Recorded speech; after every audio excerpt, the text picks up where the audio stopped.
Hey everybody, good morning from Houston. How are you? I am sitting here completely stopped right now on my way to the Space Center. It looks like everybody is on their way to Adrian Leal's Cup of Joey, but it's giving me some time of woo-saw and some reflection. Are any of you like weird like me, like when you're stuck in traffic or when you have just a long way to go, it's actually like your presence time. It's the time that you get all your thoughts together and you can't do anything anyway, right? Well, you can text, but you shouldn't be doing that. So anyway, I was just thinking because I've been in this interesting, that's the way to put it, interesting time in my life here recently. And have any of you watched that movie with Will Smith, The Pursuit of Happiness? And he says, this part of my life is called running. And that's kind of like where I'm at, but it came from a moment where I was completely still and not knowing what to do. And so I just wanted to share, a little bit of my story with you. Maybe it resonates with you. And I want to let you know, if you feel unprepared, don't pause. Still press forward with your plans. And by not pausing, I don't mean not having times. I just told you I'm stuck in traffic, so I'm taking some woosah moments. I don't mean stopping your healing and your wellness or not being present.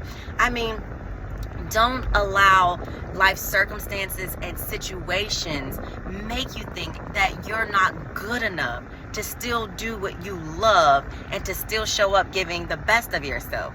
So I'll use an example of this networking event today.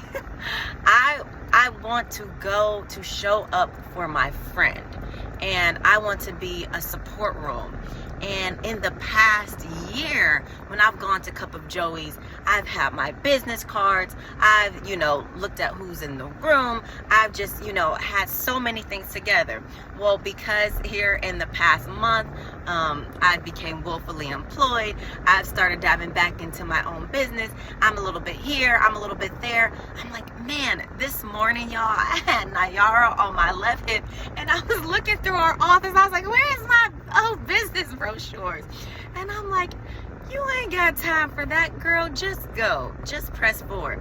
And then I'm getting ready, right? And by this time, my mom picks up Nayara, and it's like 7:50. Now, it's taking me about an hour to get here. And I'm about to put on my makeup, and I'm like, you don't have time. You're going to have to just move and just do and just go. And the point is, I may not be the same Carla Marie that I was 6 months ago. But you know what? I'm better because I have so much more of a story to tell. I have so much more reason to get up and go. I have so much more to offer people just based on knowing where I came from just a month ago. And I took my sunglasses off because I may not have makeup on. I put the lipstick on. I was like, bye, that's enough, go. But what it reminded me of is that sometimes when I'm in these moments, I talk to myself like my grandmother would talk to me.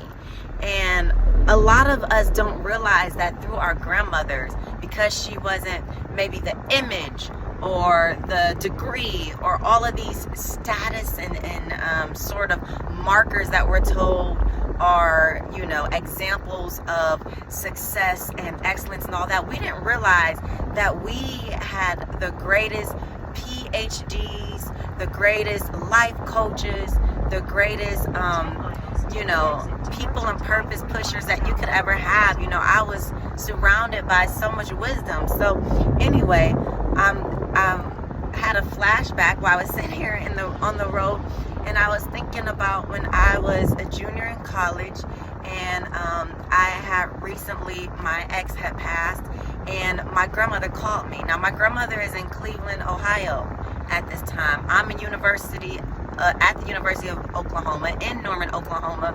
How does she know what I'm doing, y'all? She calls me and she says, get up out of that bed.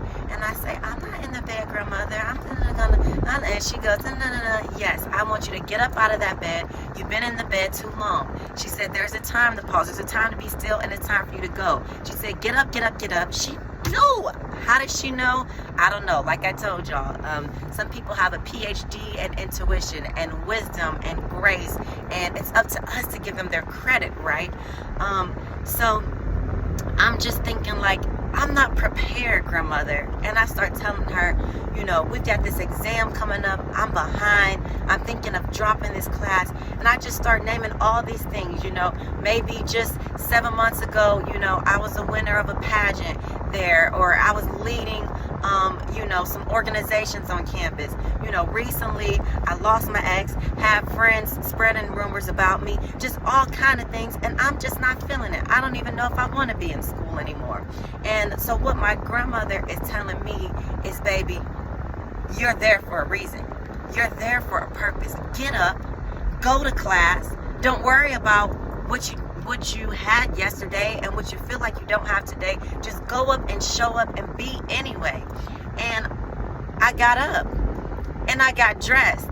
And so people in that class that I ended up debating an hour later and having the professor praise me and going to his office hours, talking to him and working out the situation, they had no idea that I was laying in my bed just 90 minutes before thinking, I can't make it here, And I just remember that day so vividly because I showed up and it was I was a economics and political science major, and some of the stuff that came out of my mouth when it was time for me, I don't know where it came from, but when I tell you I broke the entire system down that day, I did.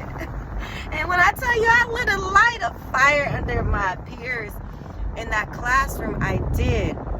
And so sometimes I'm reiterating my grandmother and my self-talk when I say, just go. It doesn't matter. Yes, you are enough. And, okay, making sure I'm still on my way to Space Center, Houston. I'm almost there, Adrian. But, oh my goodness, I think this is him calling. Okay, well, he'll see that I'm coming. So anyway, I wanted to tell somebody else that, the greatest formation and the greatest creation comes out of darkness, comes out of chaos, comes out of things you can't see. That's where we move and that's where we form. So, don't worry about being prepared. Don't worry about that you don't have the same equipment that you had yesterday. You're always the equipment. You're more than enough, and you'll soon find out that your presence matters and that it is needed if you just show up for yourself and you walk through the rooms and you talk to the people and you connect with the ideas and the synergies and the opportunities that are meant for you. And where there doesn't seem a way, you make a way. You kick the door open because you're alive on purpose, and your presence is more than enough. So that's all I wanted to say. Putting my shades back on now. And if you're at the Cup of Joey, I'll see you soon.